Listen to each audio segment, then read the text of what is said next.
Wake up, Adam, they are getting close. D-A-N-G-E-R danger. How to make a banger. D-A-N-G-E-R danger. How to make a banger. D-A-N-G-E-R danger. How to make a banger.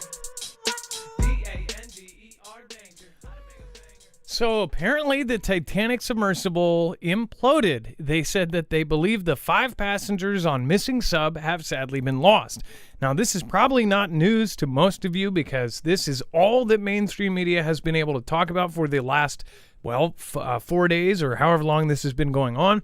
And most people have heard about it through someone else or anybody because this has literally been one of the biggest stories. And meanwhile, there's been a lot more going on. In fact, people who are watching this, we'll actually show you why we think that they probably knew an hour and 45 minutes into this thing that it was over. Why that, it's probably a good thing that everybody was paying attention to this. But apparently, the thing exploded or imploded, and it was down there. There was all of these different stories about this because what I thought was kind of interesting, within a few hours of this happening, they already had all of these people that said, there was all these complaints. There was a former lawsuit. Basically, it really, really looked like this thing was a bad company. If you saw the video of the actual submersible, it was literally a tube with a cushion on the bottom that you sat crisscross applesauce with no seats, no seat belts, no none of that. And then a couple of laptops on a floor like a dorm room.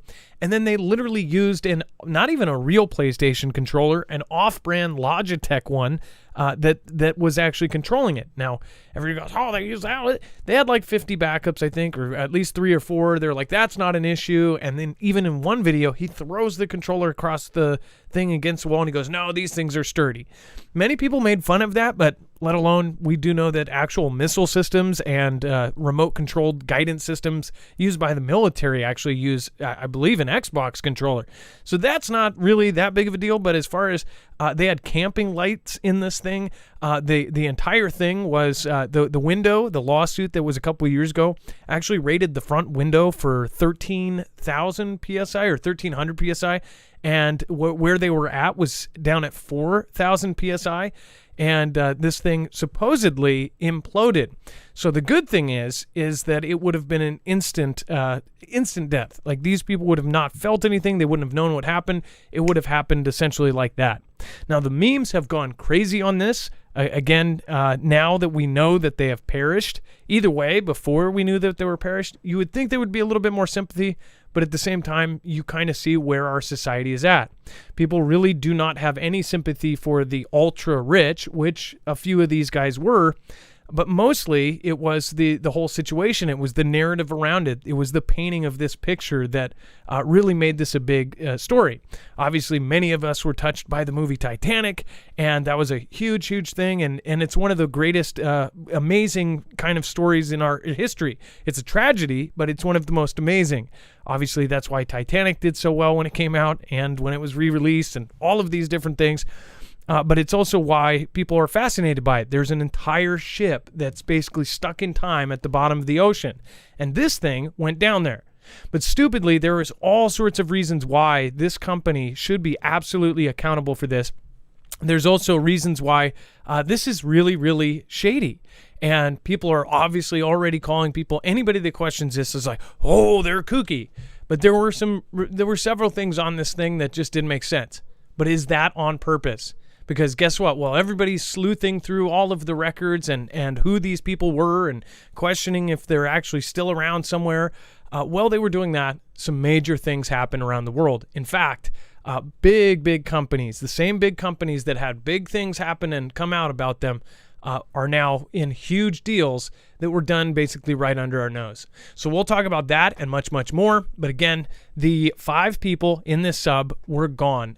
They said that when it imploded, it was down so low that it was so fast that the thing basically would crush into nothing, almost like if you were in space or something. The pressure would just essentially compile into a tin can. They would have been obliterated and turned to mush instantly. So they probably did not feel pain. They did not know what was happening. It would have been faster than they could go into shock. So instead of running out of air and sitting there for 4 days, many people think that this is an absolutely way better way to go than what everybody was thinking, which was they were down there stuck by the Titanic, everything else, which it was about 1,500 feet away from the Titanic when they found it. And all they found, as if you could think, it's a tin can, and if it tied strings around the tin can and held it up, all that was left is essentially those strings, and the tin can was just absolutely crushed. So that inner part didn't crush because it was bracketed around it, but that's all they found. The rest and the little piece of the tail was left, but the rest was just gone. So we'll talk about this and all of the current events. This is by far not the most important thing. This is definitely the most popular thing that people are talking about, but we'll get into it, why the nuclear threats, they're setting up for a fantastic Freddy, in my opinion, and there's all sorts of other things going on. So we'll get into it. Thank you, everybody that's already here. Thank your mods. We'll be right back right after this.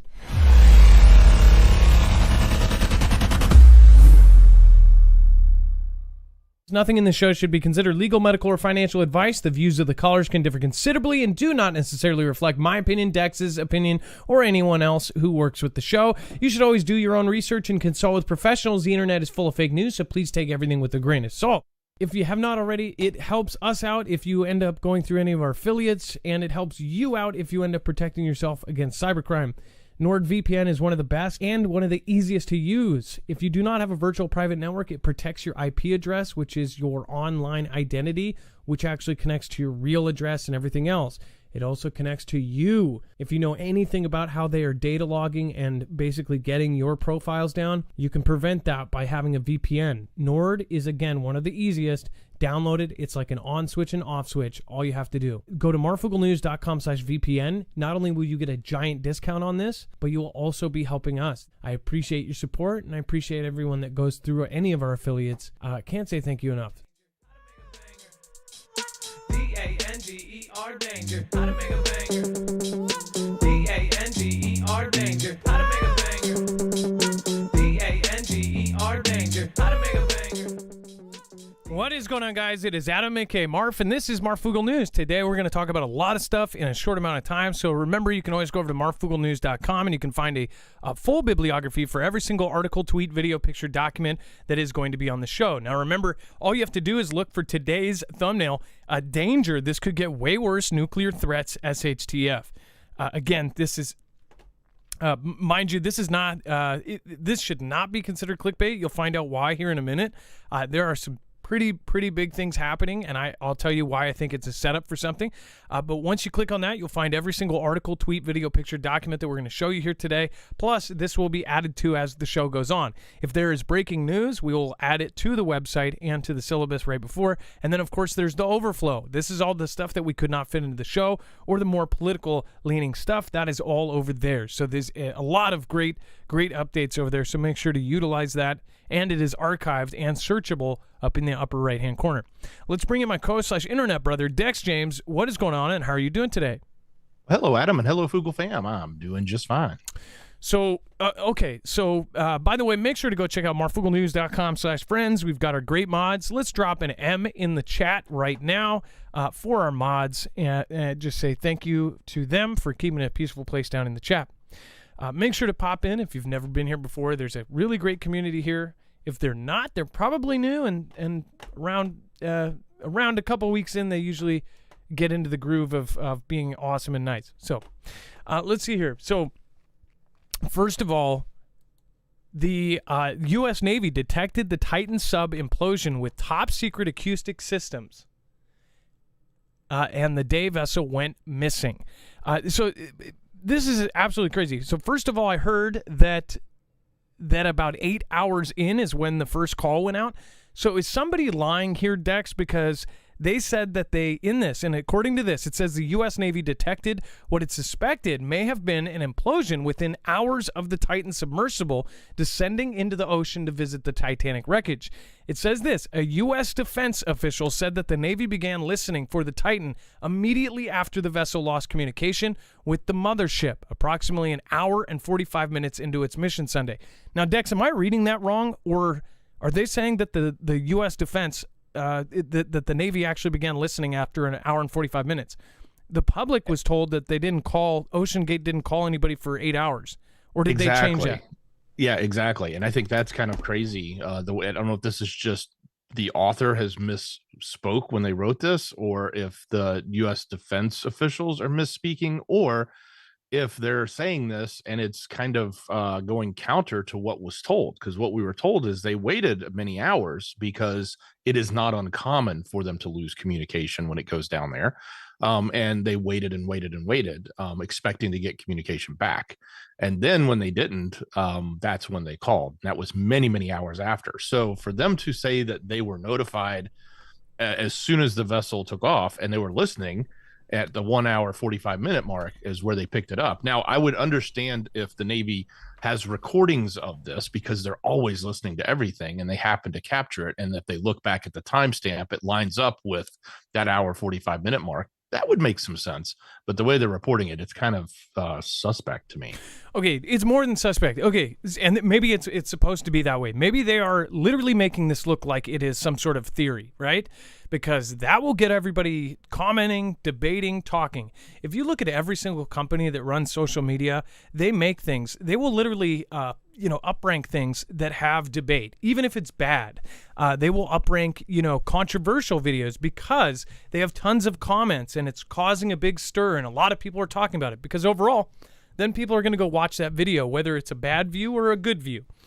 But as far as this goes, there's so many different shady things. The dude that was on it with his son, he was actually part of the King Charles III charity. He was part of the WEF, the W and the E and the F. He was part of it. People say that he had some sort of side agenda. I don't know, and that's not verified. There's a lot of rumors saying that he was about to say something or any of that. This could be a total, speculation / theory, right? But also the other person that was a part of it all looks really shady. Now they said, oh, everybody wondered, everybody questioned for days. My wife asked me once a day for 3 days, like, so, but why did they say that they, waited 8 hours to contact anybody? And that was what was being put out. Now they're saying the second they lost communication, they said that the Navy was listening and they began listening to the Titan immediately after they lost communications. So if they heard an implosion at the same time as it lost communications, then did they know that second? And they just used this for 3 days while other things were going on to make sure that everybody in the world is talking about this. I mean, this is kind of equivalent, the same kind of coverage, and I know it's different, but when those kids got caught in that cave where Elon came up with an idea for a personal sub to go save them, and then, of course, everybody was just enthralled. They're like, these kids are stuck in the back of a cave, and it was the same kind of thing. These people were stuck at the bottom of the ocean, and there might not be any way to save them, right? That's how it felt to me. But as far as this goes, again, there were so many little shady things. And I'm almost thinking it's so obvious. I mean, like the second that this happened, they already had all of this stuff lined up. Like there were lawsuits against them. There was this. Here's a video from 6 months ago. There were videos on TikTok of people that went literally on the last expedition and thought it was kind of shady and they didn't go through because something broke. I mean, like so many things instantly. We have events, like big public events where thousands of cell phones are around and we don't get stuff this quickly. Do you guys get what I mean on that? Like we'll literally have an event where there's 10,000 people with cell phones and we do not get the kind of video, the kind of past, the kind of stories that we did with this. If you didn't know, on TikTok and shorts and things like this, all throughout there were people that have been on this, have gone on this, said this. Everybody said the same thing, that this was shady, this is this and that. Everybody immediately made fun of it. Thousands of people did memes online. People were making fun of the fact that they were, using a game controller. They made tons of memes. Some of them, sorry, I couldn't not laugh at some of them. They were pretty funny. But unfortunately, these are human beings, right? Well, apparently this thing was kind of case closed after an hour and 45 minutes, as far as I'm concerned. That's what it sounds like. If the Navy heard an exact, and they had a top secret thing that could detect an implosion, and they started listening the second that they lost communication and they heard it, I mean, come on. It's not like 3 days later they went back and they've been listening to the whole ocean and they go, oh, at the same time you lost communications, there was an implosion. No, they knew right when this happened, and they knew the time frame, and they go, yeah, there was an implosion right there. But yet they kept this thing going. They used world tax dollars. Like, everybody jumped in on this. This company that was already charging all this money now was using tax dollars from around the world for different navies and different people to go out there and try to find these people. So a lot of people were not happy about that either. Again, these are humans, though. But I did suggest a question like, do you think that these billionaires, do you think when somebody else, if some regular people are down in a sub, do they do this? And I asked, if these people were poor, if they were absolutely poor, this was some sort of homemade sub, which basically looked like it, besides the NASA capsule, do you think that they would have made a worldwide deal? I would say no. And the reason why is there's been other subs that have been missing, that have gone missing, but we don't make this big of a deal. You could say it's a combination of why, because it was down by the Titanic, it was a big mystery, it was this, and they could be alive. But this has happened before. There's been submarines that have gone missing, and people don't make this kind of deal about it. The only thing different is probably the Titanic. Other than that, what is the difference? Well, immediately there was all this shady stuff about it, and that's why it turned into a true crime type of thing. So what do you guys think? I would love to hear your opinion. I guarantee you, though, if you've been watching all of the media, then you've been seeing all of this, and you understand what I'm talking about. Let's see here. And then I would love to see some of your comments down here. Thank you, Sean Morgan, for becoming a member. I appreciate that. Thank you, Uncommon News yesterday. Thank you for the super chat. Woman of Wonder. Thank you, Tennessee Mountain Girl. Thank you, Bible Talk 777. One Mon Army. Carol McLean. And, of course, Charles Moody, Zephyr, and Jennifer Ellis. Thank you, guys. I appreciate you. All right. And I do want to see what do you guys think? So it's a great way to disappear if you wanted. So, yeah, there's the angle that people are saying that that these guys actually, are on some island, that they, fake their own this and that. I don't know. You'll see later. This connects back into what has been going on in UKR and what company has basically been exposed in the last 3 days. What company has essentially invested in this whole thing and reconstruction of all of UKR. We'll talk about that here in a minute too. Let's see here. Curb Creeper. Okay, so there's the other thing. People are talking about how the Federal Reserve was made in 1913, I believe, right? And in 1912 is when the Titanic went down, and they say that the only opposition to the Federal Reserve was on the Titanic. Now, I don't know if there's absolute proof of that, but the people go, well, you couldn't say that just because it was around the same time. You could say that by the actual list of people that were on that boat. If the people that perished on the Titanic were the people that opposed the Federal Reserve, which there was a lot of very elite people on that boat and a lot of elites died, then you could possibly say that. And then the Federal Reserve goes into play. That would change history as we know it. One thing that I want to point out, like, events like Beirut and Tianjin and these things that happen all around the world, like people falling off the roof or something. There are spy things going on. The three-letter agencies of the world. I mean, we mostly think of like CIA. There's ISI for India. There's KGB. There's SVR. There's Mossad. There's the Chinese Secret Service. There's all sorts of different agencies, and at all times they really do things to sabotage other people. There was actually a movie that just came out called Kandahar with Gerald Butler, and that movie actually shows them blowing up one of the nuclear factories in Iran. And it's like that movie is, it's a Hollywood film, but it's kind of like that kind of stuff is really happening. They really do sabotage things like that, and they have black ops and clandestine operations all around the world, and we will never find out about it. So that's why I ponder when anything happens, or if it's slightly weird and people question it, there's always that person that goes, oh yeah, everything's crazy, it looks like it's just normal. Sorry, but there's a lot of these things that go on. It will look like an explosion, it will look like an accident, it will look like they're missing, it looks like a plane crash, it looks like this. They have done all of the above. And really, I think it's easier for us to think that our governments don't do that to regular people, or that there's no collateral damage, that no innocent people perish when they're trying to take out the bad guys.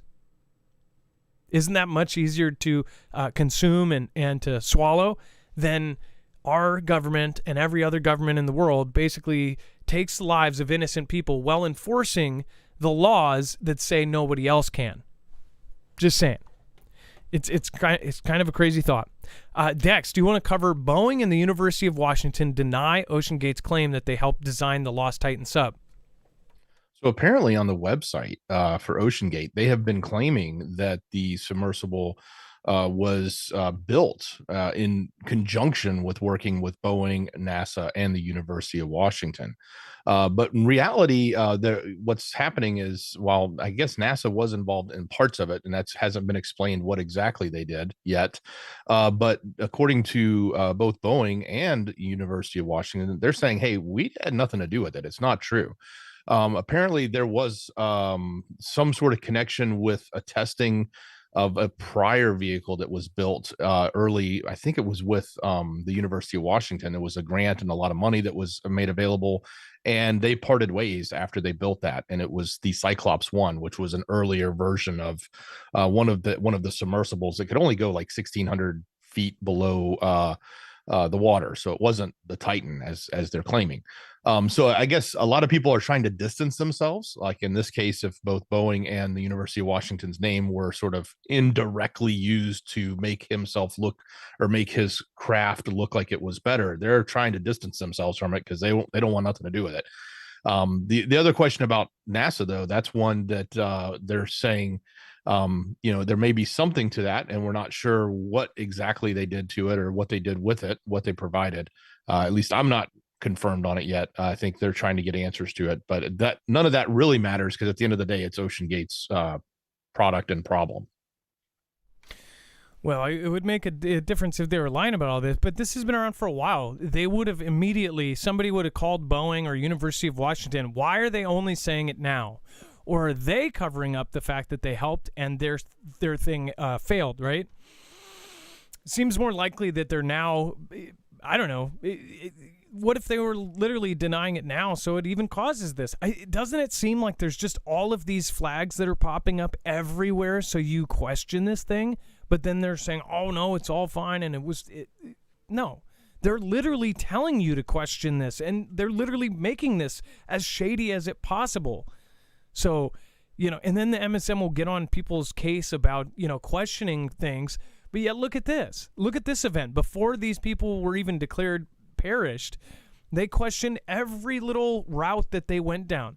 They went down every single route, and they said all sorts of crazy things on this. In Forbes, and MSNBC, and CNN, and all these big publications, the same ones that, they'll tear somebody apart if they're independent and they question this stuff. It's just stupid. And then Elon Musk wants Joe Rogan to take up big role in Mark Zuckerberg MMA fight as he confirms location for Billionaire battle. Dex, you can cover this. A lot of funny memes have come out about Elon Musk and Zuckerberg getting into the cage match, and Elon Musk doing the walrus move on him. Yeah. So at first it seemed like a joke. Then it actually turned real. Apparently they're saying that they're both going to get in the cage and duke it out, that being Elon and Mark Zuckerberg. So if you haven't heard in the news lately, Zuckerberg had been, I think, taking jiu-jitsu or one of those skills, and had, they've been covering a little bit of his bouts that he's had and whether he's been successful or not, and making fun of him. Of course, bringing Rogan in will obviously add another layer of publicity to this, as if it wasn't big enough having a battle between two billionaires. But at first I was like, this can't be real. But yeah, they're literally talking it up like they're going to do this. Now, apparently, I've heard, I guess Elon hasn't been working out. He doesn't necessarily work out, but he actually has studied. And I think I read somewhere that he does have some experience with martial arts. So it's not like he's just walking in green. And I don't know how soon this will be, when it would be scheduled, and how much time they'll have to train. But I would imagine, being a billionaire, he's not going to want to lose. Neither side would want to lose this and save face. So they're probably going to dedicate a lot of their time to training which then asks the question, what are they doing with their businesses if they're wasting all this time training for a UFC fight or the equivalent of a UFC fight? Do you want to see Elon and Zuck go toe to toe? Who would you root for? And I'm Team Rogan. Yeah, yeah, and Rogan being there would just be awesome. Having him commentary the whole thing would be great. So as far as this would be genius, Zuckerberg is not popular with the youth. This would be a genius marketing ploy for at least Zuckerberg, because Zuckerberg does not get any coverage. Meta is falling down the toilet. Their VR thing is falling apart. Facebook is only for us old folks. And again, even my generation mostly got off of it. It is a really useful tool for especially the older folks to keep in contact with your high school friends, all of that. But most young kids they're not on Facebook at all. There's maybe a few, and I mean percent-wise and statistically, there is almost no Gen Z on Facebook. And that's because it's considered old. Snapchat and all of these other things took its place. So where is Facebook going? Obviously, they own a lot of percentage in all of this other crazy stuff around the world. But really, for them to hold that spot that Facebook held, they have to have the next Snapchat. They have to have the next big thing. And Zuckerberg thought it was going to be the VR, but it looks like Apple is taking that spot. And Apple, I bet, will be successful because it is Apple. So people are going to be dumb and spend $3,500 on their thing, and people will get into it. And maybe Zuckerberg has a chance to then make one later down the road that's cheaper, that does the same stuff, but I highly doubt it. So this is kind of genius as far as that goes, but it's another distraction in my opinion. Dex, go ahead. Well, I'm going to be really disappointed if they both show up in the rink and they both put on VR and they battle in some, dumb VR world and not in real life. What I'm, yeah, right, with legless, yeah. And they'll do it in Zuckerberg's world with no legs and little ball hands. I'm more actually focused on like the whole debate, the debate challenge that Joe Rogan has been challenging Hotez or the Peter guy, the professor, that essentially through all of CV said, do this, do this, do this. And, oh yeah, get your third, get your fourth, get your fifth. He will not debate Joe Rogan, and people have gotten on both sides and say, well, people shouldn't be going to their house. The media goes to everybody's house all the time. I love how they're making a big deal out of it now that people are doing this when people, if it's a celebrity, if it's somebody like, Kanye, they don't care if they'll literally hold onto their bumper and ride a skateboard behind them to get pictures of them. They don't care. Nobody cares. But if it's this guy, they do care. I think that if you are a scientist and you absolutely know your stuff and you have not only science, you have graphs, you have facts on your side, then going in with a, self-proclaimed meathead like Joe Rogan, you should be able to smash him in a debate. But I think that he can't. And I think that he's honestly afraid of what Joe Rogan would do. See, Joe Rogan brought Sanjay Gupta, I think it was. Wasn't that the doctor that went on from CNN during CV? And that was a absolute disaster. Sanjay Gupta, basically, he was asked questions and he had to honestly answer them and said, well, actually, yeah, it's not that great. And no, it doesn't work that great. And essentially, it was a huge lose for CNN. About the horse stuff, right? The stuff that was banned that worked and everything else. They essentially had Sanjay come out there. He answered a question. He goes, yeah, you're right. They did lie. Oh, yeah, CNN did slander you. It was bad since he was working for CNN. And that, I believe, is what's going to happen if he goes on to debate. He's going to be answered a question. He can't just utterly lie in front of 100 million people. And he would make a fool out of himself. So now he literally even posted today an article about why scientists shouldn't argue with gaslighters. And they're calling Rogan a gaslighter. It's like, oh, so somebody wrote a very specific article? It's a little specific to your case, don't you think? It's like he's posting all these excuses of why you don't debate people that are stupid, right? You know what? That's stupid. Because debate is what we should be doing with everything. If we were debating everything, then we would get to the truth really fast because somebody would win and somebody would lose. But they won't do that anymore. They won't debate about things. There is no debate. There is a narrative, and there is the anti-narrative, and that's it. And if you're part of the anti-narrative, you are silenced. So I'm more focused on that. I hope it does come back to that. We are independent. Speaking of which, if you do want to support us and protect yourself against an EMP, I'd highly recommend going and getting an EMP shield on your vehicles, on your trucks, your cars, your motorcycles, your boats. There's pretty much an EMP shield to protect anything and everything that you want to keep running after an electromagnetic pulse or a CME, a coronal mass ejection, Carrington level event from the sun. This is a device that can ground the signal from the sun or ground the signal from multiple EMP strikes in less than 500 trillionths of a second before it can fry your device. So when you wire this into your car, the car is the most popular. The red goes on the red, the black goes on the black, and the green goes ground. So that just gets attached to your frame. That's how easy this is to wire into your car, and it is going to protect you. So when we say it takes less than 10 minutes, it does. This is the same company that was not only in the DHS, Department of Homeland Security EMP Resilience Report, they've done work for DHS, DOD, and now they're on the DEMSO team helping protect the Texas grid. The problem is that our grid is not up to par. It is extremely vulnerable, and we have pretty much every adversary threatening an EMP strike, which is actually one of the most probable because it doesn't directly take life. It takes our electricity, which then takes our infrastructure, which then takes our water, then takes life. And you can't respond to an EMP with all-out nuking a country. So this is the most likely scenario out of all of the crazy things that could happen. So if you are a prepper and you think about any kind of potential disaster, then if you have this, you'll feel a lot safer at night. Go to marfooglenews.com/EMP. That way you'll be able to drive to get to a bug out or drive home to get to bug in. Go to marfooglenews.com/EMP and you'll get $50 off per device, which we have grandfathered in, and it stacks on top of any sale they do.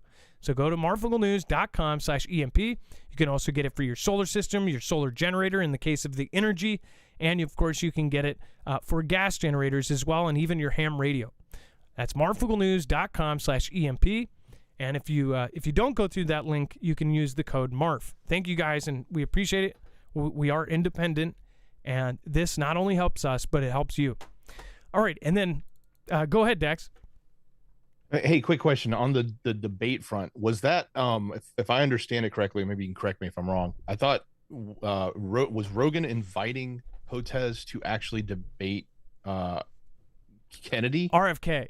Yeah, okay. And but he hasn't accepted, and he's not going to. There's no way he's going to accept that. Like, he's just not going to do it. No, and RFK has a whole book, and yes, but I think it would be Joe Rogan that he wouldn't be able to say, no, I'm not answering that. As far as RFK has all of the stats already prepared. RFK has an entire book about everything that went down in CV, and if you look at that book, you can try to say, oh, he's full of it, but then go look at the book. Then I challenge you, go refute his claims and go in and try to find every claim in that book and say, oh, this is wrong. This is wrong, and I can prove you how. Because nobody's been able to. Exactly. All of the things he has are proven. So how they can't do it. They just cannot do that debate. Just my opinion. No, I get you, Adam. I think you're spot on too. But there's no way he's going to go against RFK. Now, would he go against Rogan? Maybe again, but I don't. But again, even Rogan's probably positioned well enough to deal with it. But yeah, I cannot see him going against RFK at all. Nope. And anybody, even very, very skeptical people, they read that, and that's why I did say in the past, I didn't know that he has a huge, crazy stance on other things. But as far as that book goes, anybody, even somebody skeptical, would look at that and go, "Whoa, this is weird." And then, earthquakes seem more intense after cosmic ray strikes. Scientists say this is why. So independents have been saying this for a long time, by the way. People like Dutch Sense and others have said this for a long time, but obviously they're, more and more of this stuff gets confirmed after a long time. Earth seems to shake more after intense cosmic radiation hits the surface, a new study suggests.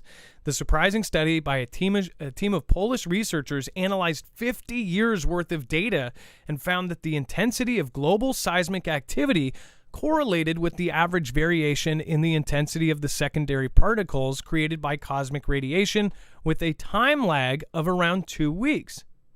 It says secondary cosmic radiation is produced by the interactions of cosmic rays and Earth's atmosphere. It says, which suggests the link between the two phenomena may have nothing to do with the intensity of the arriving cosmic rays, but rather with their ability to breach Earth's defenses.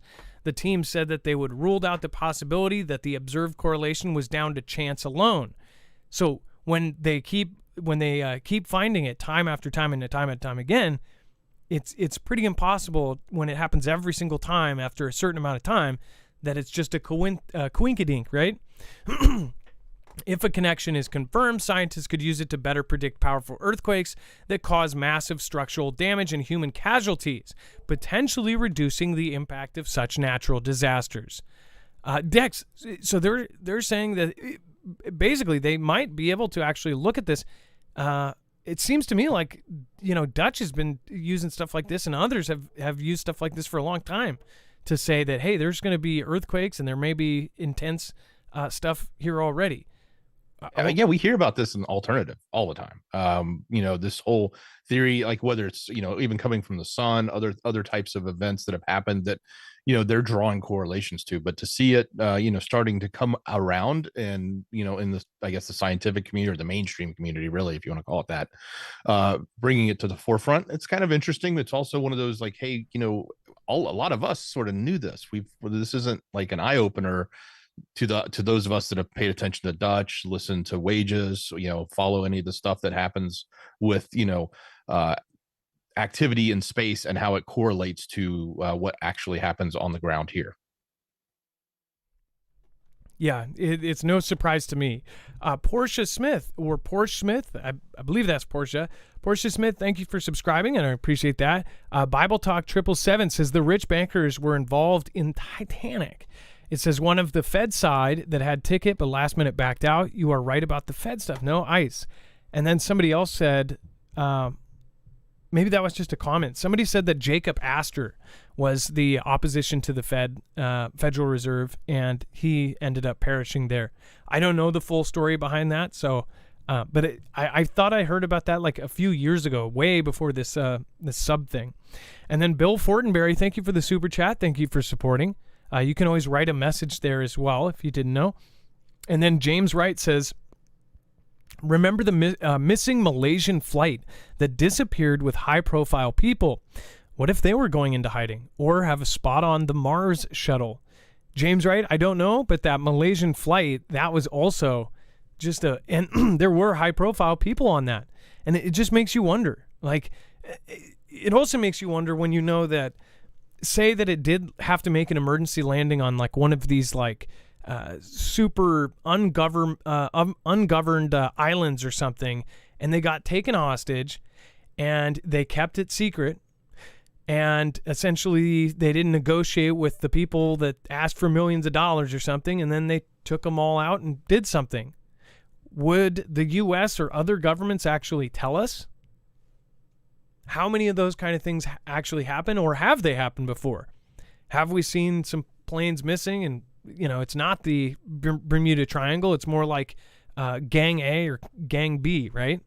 I just wonder how much that stuff happens. We know we're lied to on a daily basis, but it's even a fact that the governments of the world have to lie to us under their secret and black ops and all of these things. And they do it under the guise of protecting us. And then James Wright says, like Shatner said, with the coming disaster, everything's starting to connect. Keep up the great work. Much love. James, I appreciate that. Hey, thank you guys for stopping by and supporting this week. Really, thank you. And then Blue Boy 1968 from Australia says, hi, Adam, Dex, and Mods. Just on the sub being lost, didn't The Simpsons bring out an episode predicting the very same thing? I'm sure they did. Yes, they did. And one of the Simpsons writers actually rode on the Titan sub and said that they fell asleep on the way down because it was so boring. It's essentially you're in a tube on a mat. It looks like a yoga class inside of a tin can. That's literally how the best way I could describe it, with one little tiny window in the very, very front, which I'm assuming If you just really think about that. Oh, and then a previous sub, the previous time they took the Titan down, apparently they got like stuck on something, or this is what was claimed, that they got stuck on something. Possibly it was dark and the crappy cameras didn't catch everything, where everybody in the sub had to rock to one side to try to free the sub. So it literally got caught, and they had to use their actual body weight to get unstuck. And that is why they thought that it might be stuck in the Titanic wreckage. But I've read so many conflicting reports. People said that that was like the 5th time down there, that that was the 3rd time down there. Other reports I saw today said that that was their first time going all the way down to the Titanic, that the prior one that people paid to up to $250,000 and didn't even get to go in the thing, that it's like a 9-day thing on the ship where the whole thing, I think, and when there's that much conflicting stuff, that's where everybody starts scratching their head and they start questioning and everybody starts doubting and everybody starts doing this, that it causes a huge storm on social media, and then no one's paying attention to what we're going to talk about here in a minute. Just my thought. Shannon B., thank you for the support. Thank you. Thank you guys for the super chats, and I appreciate you. And thank you for the new members. Again, we'll get to all of those at the end. And then Espiritu, Chance Paladin, Beer Juice, and Jenny, Life is Better on Stilts. And, of course, Fractured Fusion. Thank you over on DLive. And thank you, Phil Billy. Appreciate you. And thank you for modding. And then Kiki Gray, Yobi, and Poco Loco. And, of course, Scooby-Doo Right. Thank you. Says, love you, people. Woohoo. Thank you, and thank you. And then, Dex, do you want to talk about China formally chides U.S. ambassador after President Xi, a dictator? Yeah, so we told you Xi was kind of upset. So this was the formal response. He calls up the ambassador in Beijing and, basically reprimands him. I guess the term here, chiding or whatever you want to, however you want to phrase it. But he basically responded that it was, not a good thing. They were not happy. China responded angrily, calling Mr. B's remarks extremely absurd and irresponsible. So this was the response to what we reported yesterday, where our current president was calling, him a dictator, which is so strange because it was like 2 days before we got Blinken over there, basically kissing butt, trying to do anything he can to get him to give us a phone call from our military, which they still won't do. So it's on one hand, we look kind of bipolar, if you want to call it that, because we're going back and forth in 2 different directions on this. On one hand, we're upset. On the other hand, we're, trying to kiss butt. And at the end of the day, I think we're the ones that look dumb because we can't get in line on a position. And we'll talk a little bit more about what else our current president had to say about this. And he doubled down on it. Essentially, that's exactly what happens, is stands by calling Xi a dictator after comment angers China. President JB doubled down on his accusation that China is being ruled by a dictatorship. It says that JB was asked about his use of the term dictator on Thursday during a question period with Indian Prime Minister Narendra Modi. Asked whether referring to Chinese President Xi Jinping as a dictator complicates the U.S. relationship with the People's Republic of China, President JB said, "The answer to your question is no." It says, when we're talking to our allies and partners around the world, including India, we let the idea of my choosing and avoiding saying what I think is the facts with regard to the relationship with India, with China, is not just something I'm going to change very much. Now, by the way, there's sometimes I think this too, where JB literally is forgetting to read what he's supposed to say and might actually think this. The thing is some people think that the reason why he was put in that exact spot, of course, he's got this crazy 50-year history in politics, but also he had some things that were kind of hung over his head. He has some skeletons in his closet, and as I won't say who, but essentially, the easiest person to control is somebody you have something on. Very bad person said that, but and I'm paraphrasing. And he's got tons of stuff hanging over his head. At least that's what we've seen, right? But I wonder if he does come out and every once in a while say his own thing. Do you guys think that? Or like he's, everybody's questioned if he's all the way there. What if he is actually saying his truthful thoughts and maybe we kind of agree with him on a couple of these things? It says, I believe that I've said this for some time, that the hysteria about the relationship with China is collapsing and moving, etc., etc. We had an incident that caused some confusion, you might say, JB said. But Secretary Blinken had a great trip to China. I expect to be meeting with President Xi sometime in the future, in the near term, and I don't think it's had any real consequence. There's another angle here that they talk behind the scenes, and they're purposely making it look like they don't like each other. Maybe JB, because he's had so many accusations of having Mr. Jinping in his pocket, then maybe that's on purpose. Maybe he's making it look like he doesn't talk to the guy and he thinks he's this. You're less likely to suspect the person calling the guy names of, having him in his pocket, because if it's his master, he won't say anything bad about him. There's a lot of angles here. Or he just really thinks that. Maybe he literally thinks that and has thought that, because that's how America used to think for however many 50 years. And then all of a sudden, he's got to read things on the prompter that go against what he's always thought. Maybe he forgets from time to time. Who knows? I don't know what it is. Or he's just going against the grain or something. But I highly doubt the latter.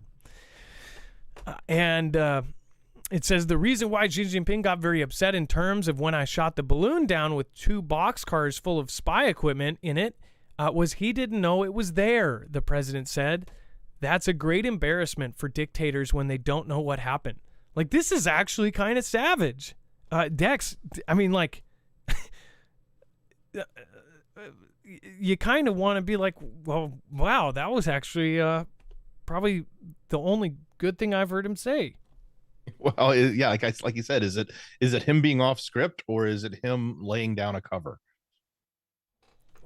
What would the other ones be? That's just who he is? But the actual country of the USA is supposedly saying that they support one China. They don't support a democracy of Taiwan. They support it being absorbed just like Hong Kong was, which is not good for the people there. Sorry, but what if we were absorbed into China? Would you want to be under Xi Jinping's rule? Would you want to go under the same rules? I mean, period. Just ask yourself that simple question. What if the U.S. was just absorbed tomorrow into China? Would you like 40, literally some of the street corners have 40 cameras? Would you like to have everything you do connected? And I mean, the funny thing is all of this is happening. They're not advertising it, right? Being tracked, being traced, having everything you do attached to something. When you describe this, they're like, yeah, in the U.S., in Europe, pretty much everywhere in the world now, yes. But they've had that for some time. And facial recognition, not in just your Walmarts, but literally every step you take outside of your house would be facial recognition.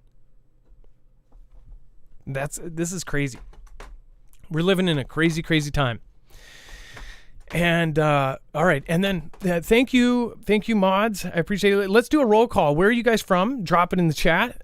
We have people from all over the world. It'd be interesting to see where everybody's at with this. I understand we have a lot of people from outside the country. What does this look like from outside the country? And Quiet Girl, what is going on? We have New Zealand, Lizzie Van Rensburg. Hey, what's going on? Crazy Train. Lisa Douglas from Iowa. Bobby Sue from South St. Louis.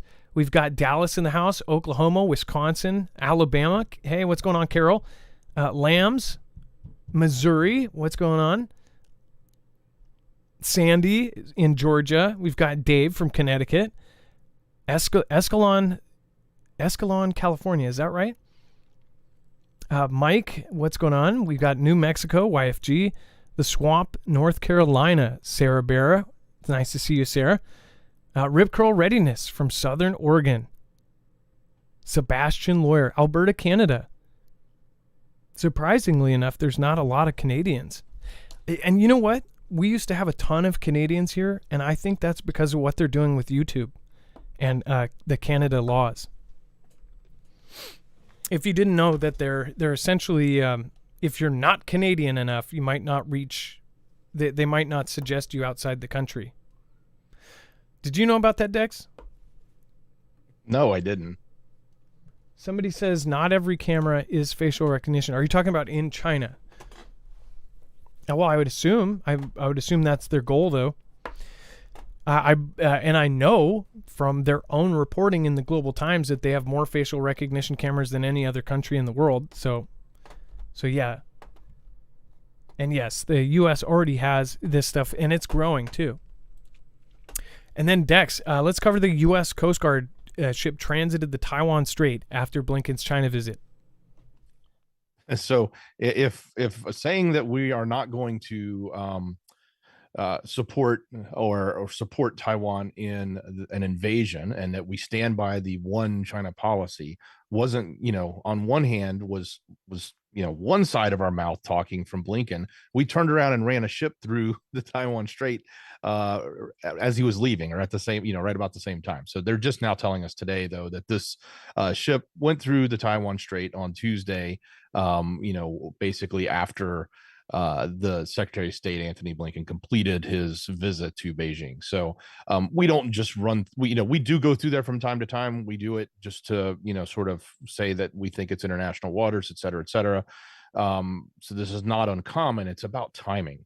But I just go back to this whole notion. It's like, on one hand, we're kissing butt. On the other hand, we're throwing jabs. So which side do you believe, and what kind of strategy is this for geopolitics? Because it just seems it just seems like we're all over the place. Or we as a country, we've got different groups that just are running their own thing. You've got Blinken saying one thing, which is different from the president, and you've got the military doing its own thing. And that may very well be another glimpse into the way things are running right now.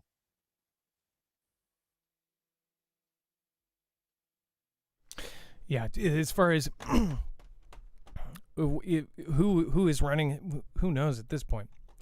Okay. So do you guys, what was the other one? So this is the gas explosion. What was the other city we just covered yesterday or the day before, which had the huge explosion? Can you look that up? I'm going to actually, while you do that, I want to remind you guys, if you want one of the best solar generators out there and support our channel at the same time, this is our recommendation. I, of course, have tried all the Flex products as far as the Flex 1500, the Flex Tactical, and, of course, the X2, which is, again, they're all built in one to compete with pretty much that whole market.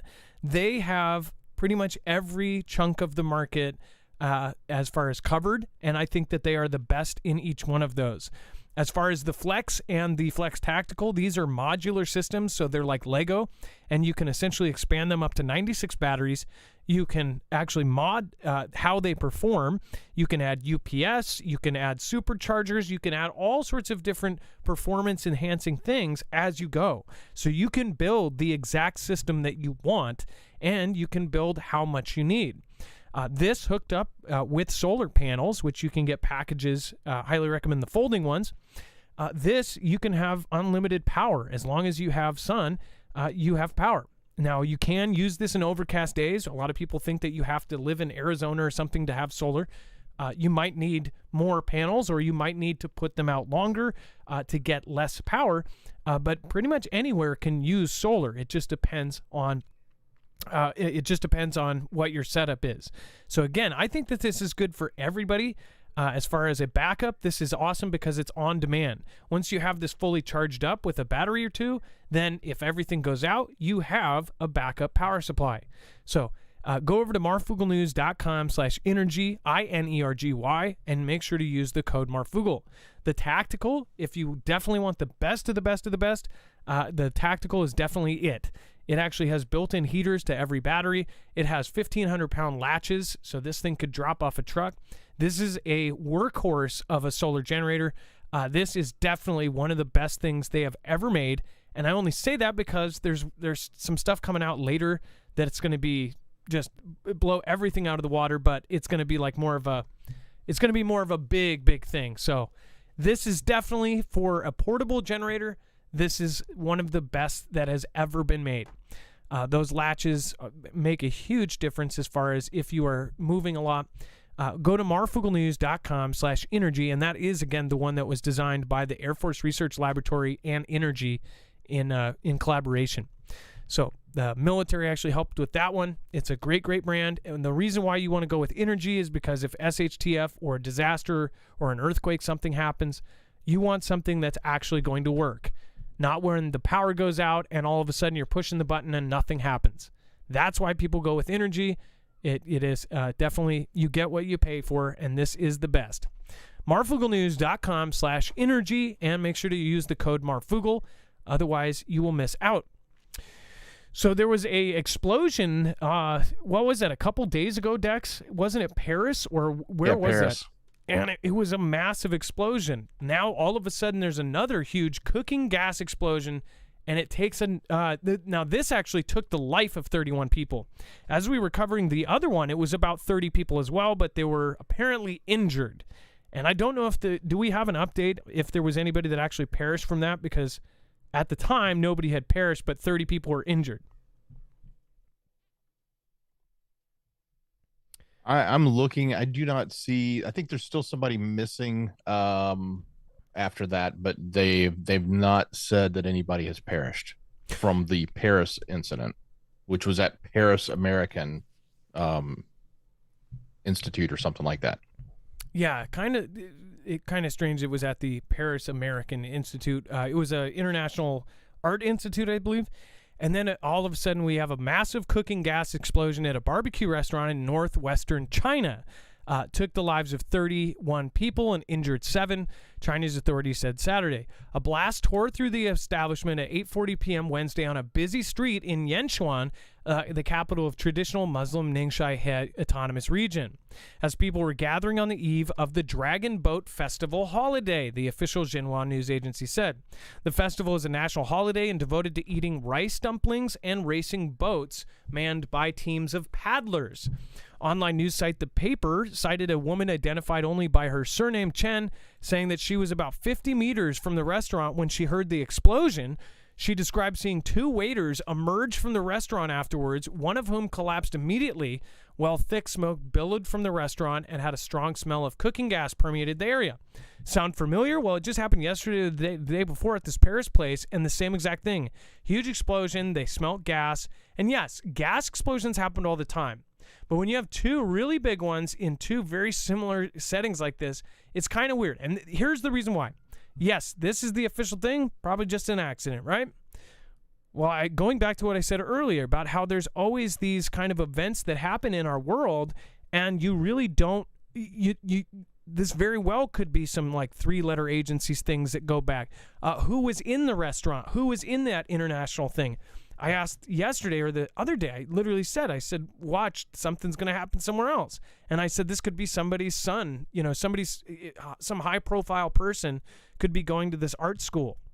So I think it's really weird that we just immediately see a very, very similar thing at what they're saying is somewhat fancy restaurant. And these things, they happen, but it's just kind of odd. I have to say, I always wonder if one of these things, the governments of the world and the 3-letter agencies, something like this is very hard to prove that it was done by somebody. If you've ever watched any movie and people just assume that these are all like it's all fiction stuff, then they make everything look like an accident, a car accident, a plane accident, a gas explosion. I mean, we've seen a million movies where they turn the gas on and you know what I mean. What's even crazier is that a percentage of these events are that, right? And I wonder how many of them actually are compared to how many are accidents. We would never know that number, but if you think about it, there's a ton of these things happening all over the world where somebody drives off a bridge mysteriously or, ends up in a river. They didn't bring they went for a jog and they didn't bring their shoes or their dog or their keys or their wallet. And they happened to work, at responding to huge demics. You know what I mean?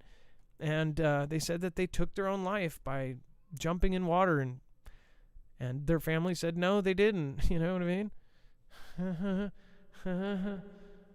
Timothy Cunningham. But you get what I'm saying. You're catching what I'm throwing. You're scissoring my rock. I don't think that last one worked. Zelensky warns that nuclear threats will result in Putin's elimination. President Vladimir Zelensky believes that the world will not allow Russian dictator Vladimir Putin to use nuclear weapons against UKR. Dex, that first sentence. Do you realize what he said? Zelensky is now setting it up, believes that the world will not allow Russian dictator Vladimir Putin to use nuclear weapons against UKR. Well, what are they going to do? Are they? Is it they're playing a pickup game and they're going to go, ha, blocked? Or once this happens, the international community will get involved. Is that what he means by will not allow them to use them? What do you think, Dennis? Well, he also said in his quote, he says, because he thinks about, or as he said, because he thinks about his life and loves himself very much. In other words, laying down this, I don't know if you call it threat or just the fact that there's this evolution that if he does do one, the retaliation is going to take him out, and that he cares about his own life. Or is he suggesting that if he starts to do this, because he acknowledges, is he suggesting that if he does this, that someone's going to take him out, that they're going to take him out? But he acknowledges about the weapons being moved into Belarus. He acknowledges that they're very dangerous and that this situation, is pretty significant and it's threatening. But he is suggesting that he's not going to do it because he cares about his life. That's sort of an underhanded threat, and is one way you could look at it. Now, I don't.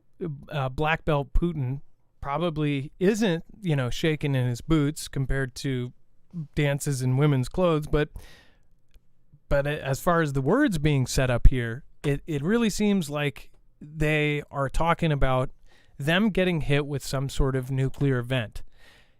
Says he also believes that it is dangerous that Putin has transported the relevant weapons to the territory of Belarus. At the same time, Zelensky believes that the Russian dictator is not ready to do this today. Crystal J says Putin isn't one. He isn't a dictator. Again, this is the opinion of the MSM. I don't know what it's like to live in Russia. I do know that if you say anything remotely, just asking for the truth of it, not going with one narrative or the other, then you're called names. But because I would think that just as many people say they can't trust any politician, I don't think you can really trust any of the world leaders, right? None. At the same time, Zelensky believes that the Russian dictator is not ready to do this today because he thinks about his life and loves himself very much.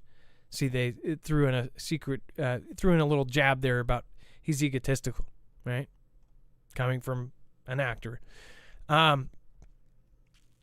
Literal. And as far as this go, they are essentially setting up some sort of nuclear event. This is how I see it. This is purely in my opinion. They're setting up something to happen inside of UKR, or we'll show you here in a little bit. Let's see here. Yeah, we'll show you in two more stories here. You'll be like, what? And then we have Russian invaders start panicking after strike on bridge to Crimea, says official. So now the whole thing's going to be the Crimean bridge. Russian invaders are beginning to panic following a UKR strike on the bridge connecting the occupied Crimean Peninsula to Kherson Oblast. Denis Chestakov said, deputy permanent representative, the president of UKR in Crimea, said in an interview with Radio NV on June 22nd. The attack reminds me of them of last year's strike at the Antonivsky Bridge in Kherson, Christopher says. It says that today's explosions on the Kronhar Bridge, as we see the photo and video, reminds the invaders of a similar situation with the Kherson Bridge, which paved the way for the liberation of the right bank. This is a certain associative series that causes panic among the Russian military. Explosions overnight on June 22nd were reported not only near the village of Kronhar in Kherson Oblast, where the bridge is located, but also near the town of Dyshankoy in occupied Crimea. However, the occupying authorities are trying to cover up the results of the strike. It says Dyshankoy has been panicking since morning. How did they know that they're panicking?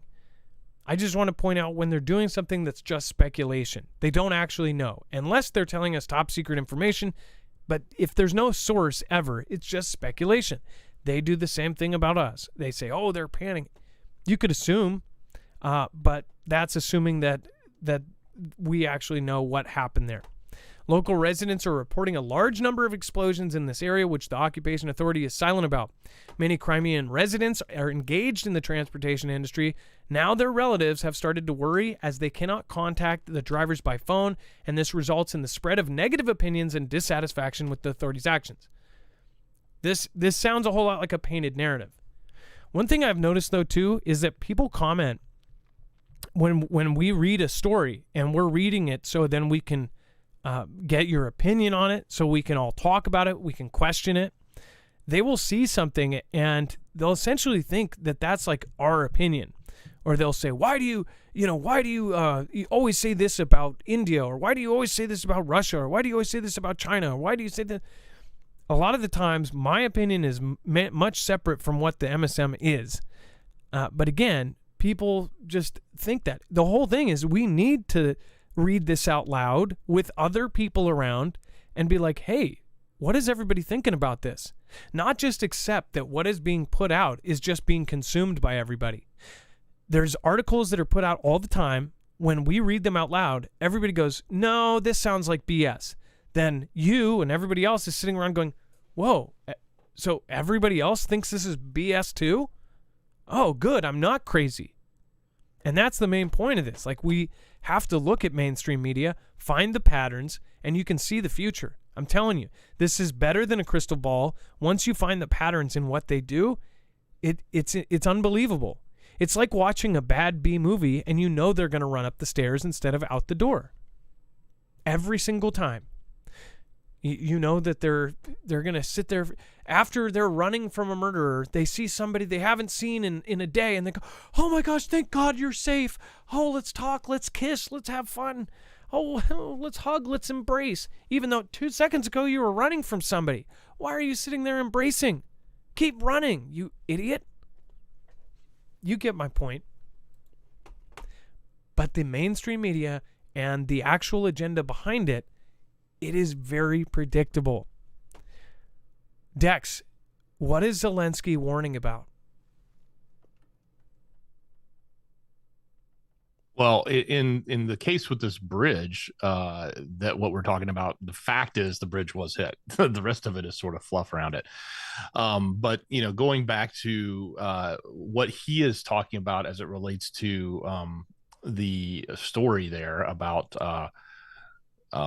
the nuclear T attack, if you want to call it that, he is referring to the plant, and he is suggesting, and this has been suggested over and over again, that they're going to use that as a means to create another type of event, catastrophic type event in the area. So he is warning that Russia is planning that.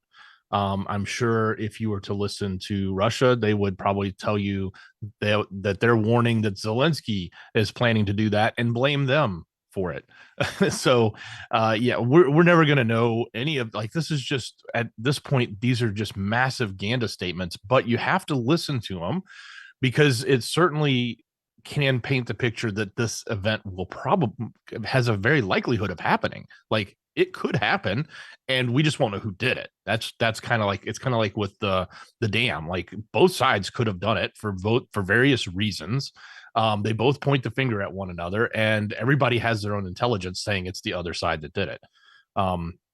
So I think it's, while it's easy to look at this and just sort of write it off as a Ganda piece from Zelensky, just running his mouth about the same thing he's talked about before, we have to look at it and say it is still a probability. Like, it could happen, whether it's, which side does it, it kind of doesn't matter, because the fallout from this will be huge if it actually happens.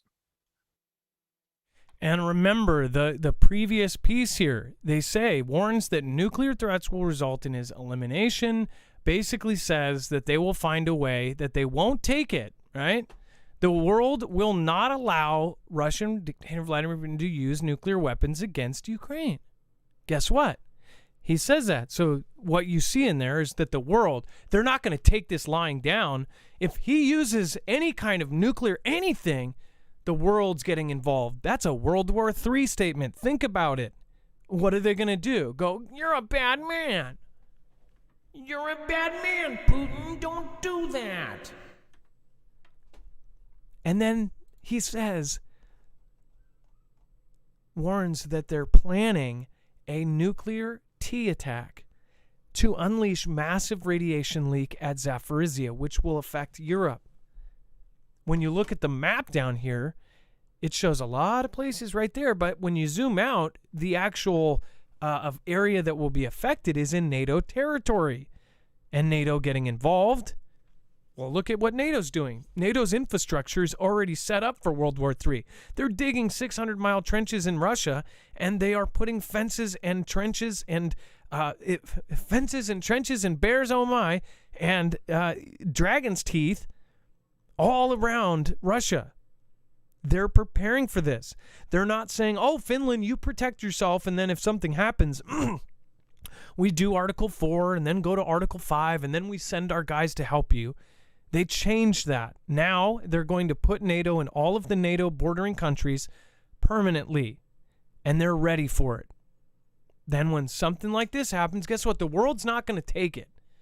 So in the news, they go, Vlad did this on purpose, or something happened here. It went in there. Okay, now it's affecting NATO territories. Now it's World War III. And the setup is already there for a fantastic Freddy. When in reality, who knows what happened, but what if it was something that was done by the same side? If you don't know what a Fantastic Freddy is, it's a false, and of course, there's a lot of flags in these countries. So think about that. It could be either way, but it's definitely sounding like they are trying to put it in our heads that it's going to happen, and the setup has been months and months long. So think. JMD 1994, thank you so much for subscribing. I appreciate that. And then thank you, a couple new members there. Thank you guys. Appreciate that. Warren G, Music Lovers, One Up Shelf, thank you again. And let's see here.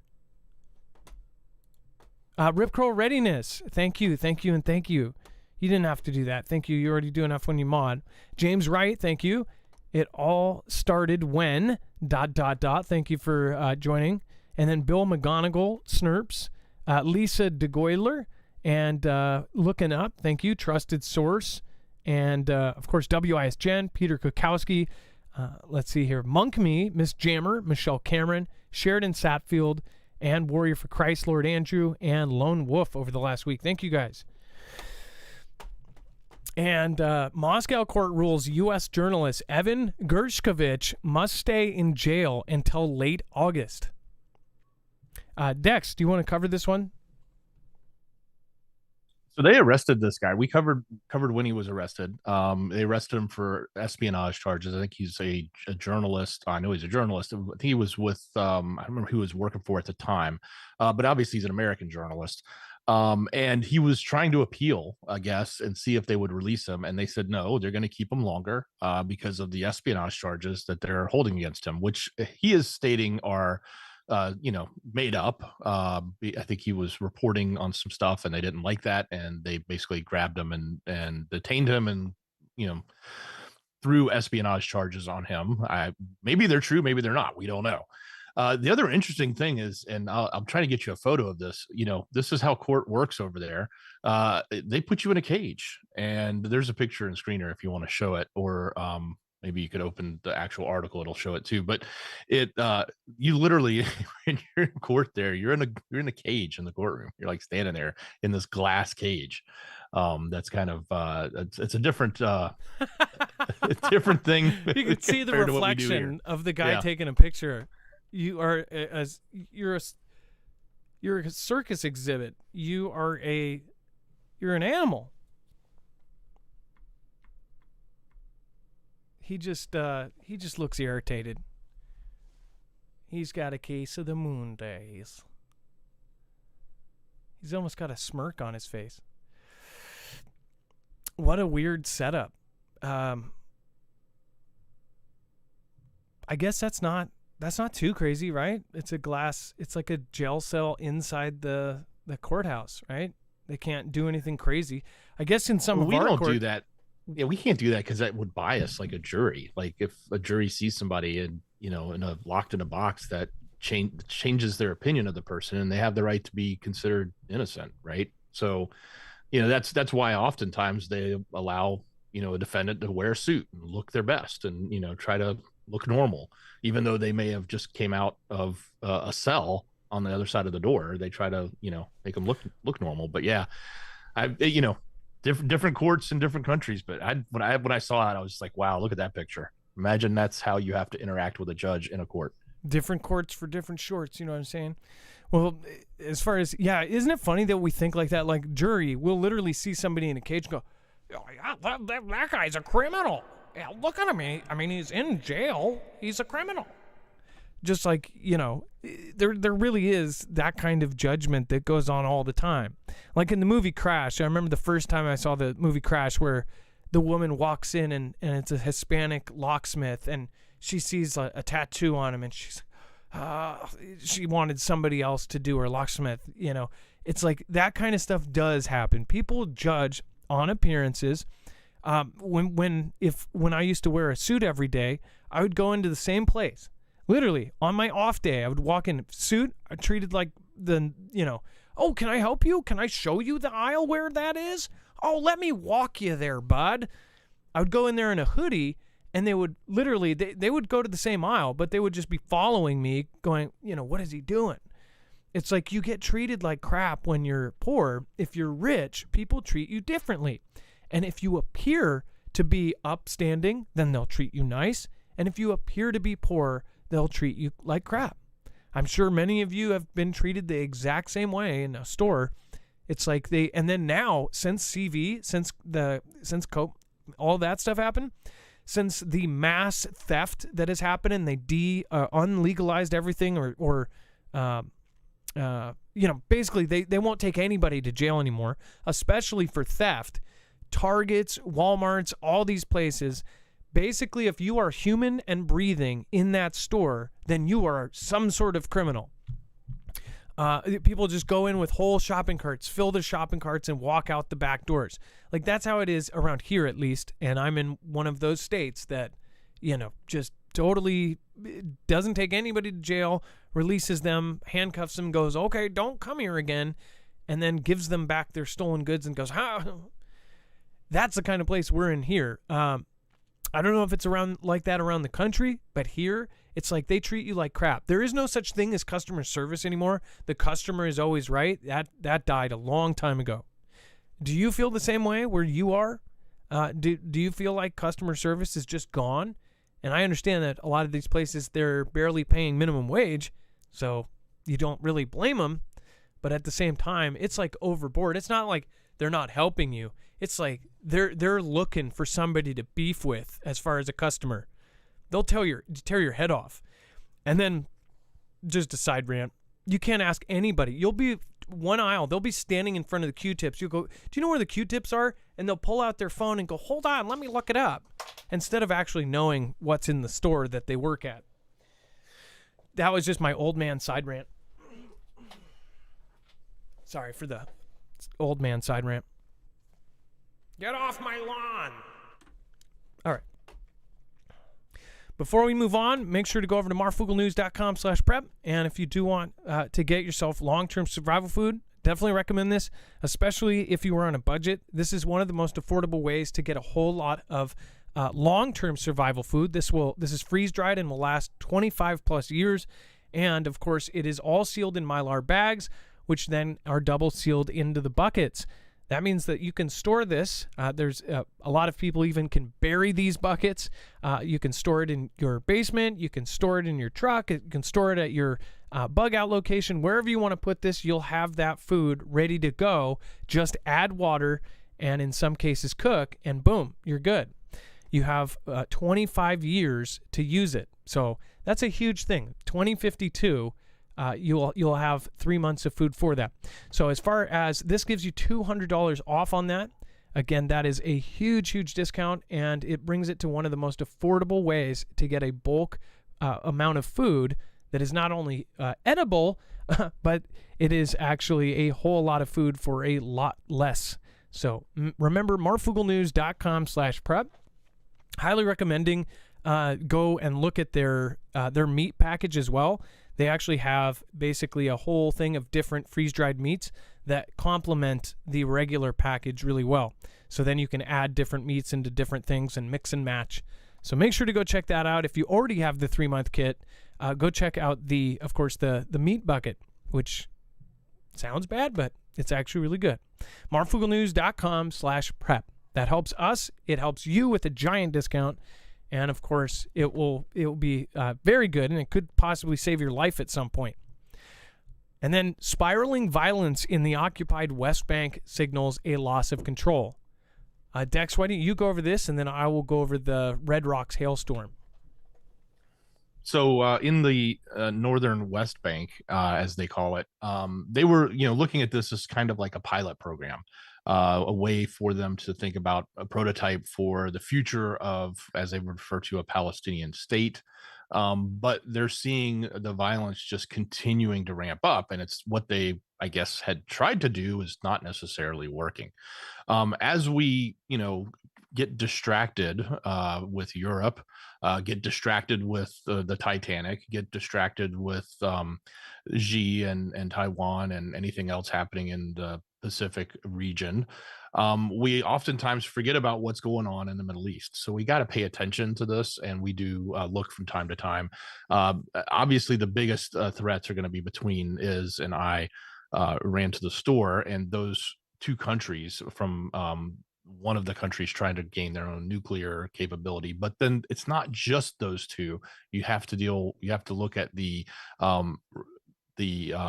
violence and consternation that continues to compound amongst the countries that surround Is, and the challenges that they face on both sides. Not picking a side on this one, but all over. So and we've seen everything from continuous rockets that come in to types of T-type events that happen within the towns that are bad. But this is yet again another one of those things that we're looking at, and we just want to pay attention to, see what's happening when they talk about the amount of violence picking up and getting greater. That is usually a precursor to seeing larger events start to kick off. And those would then escalate into even larger events from that. So pay attention. We'll see what's happening here. But this is obviously right over there in the heart of the most contentious area in the ME.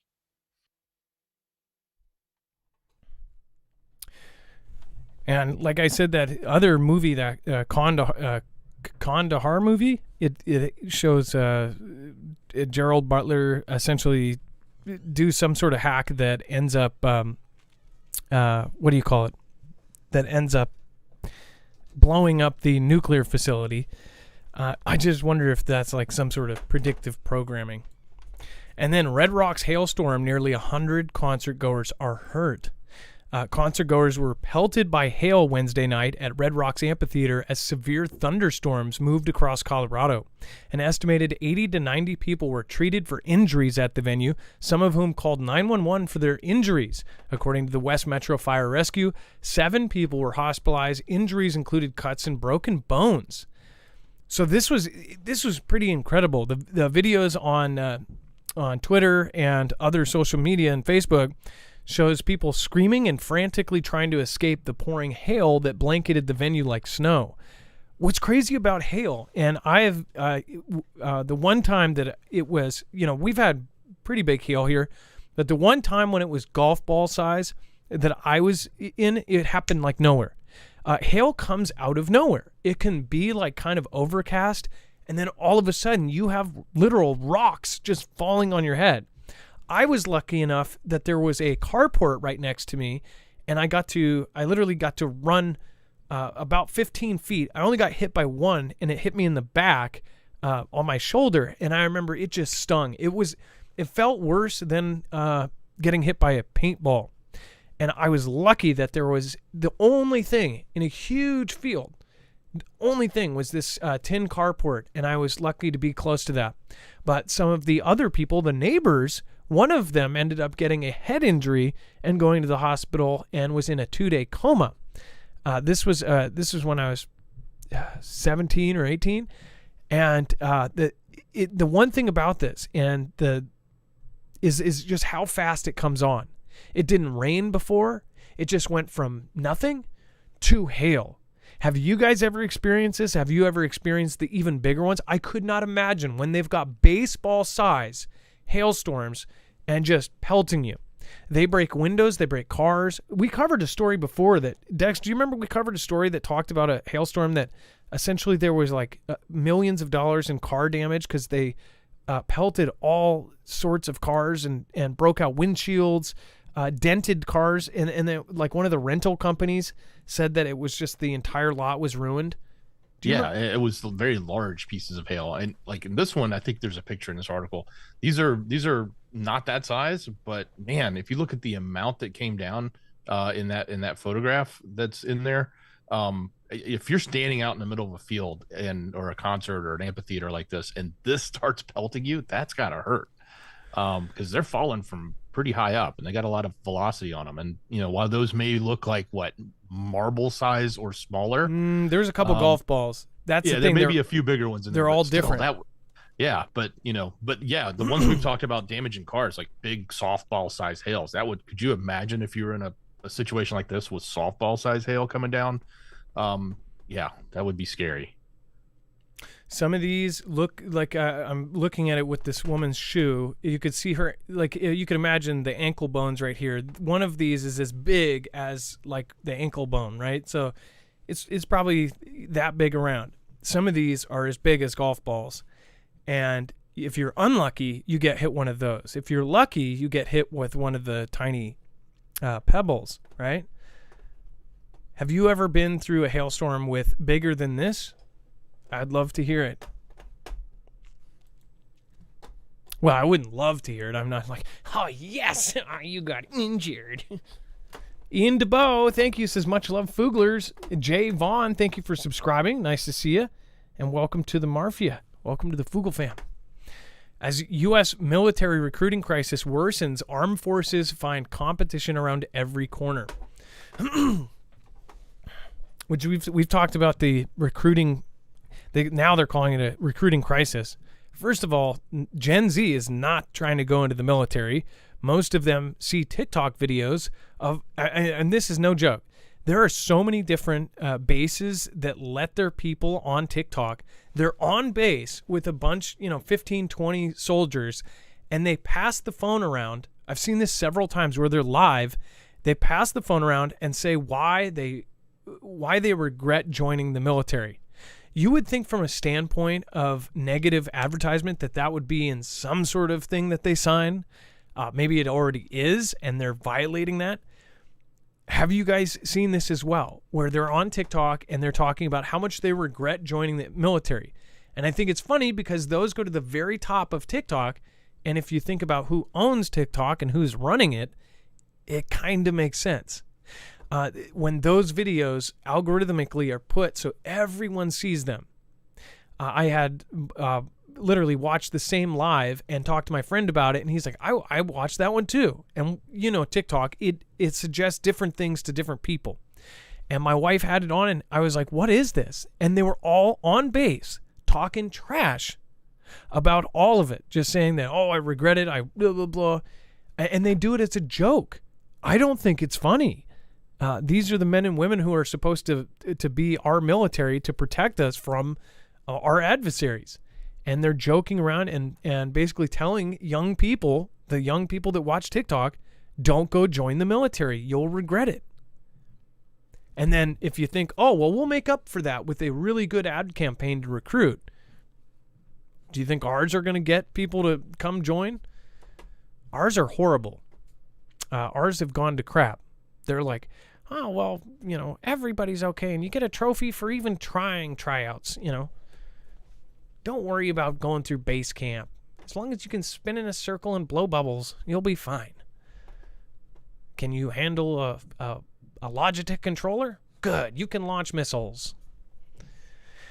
But apparently, it says the U.S. military is in a bitter fight to attract and retain recruits, and its most potent enemies are around every corner. It's Wendy's, it's Carl's Jr., it's every single job that a young person can go up against because now they're offering the same incentives we are offering.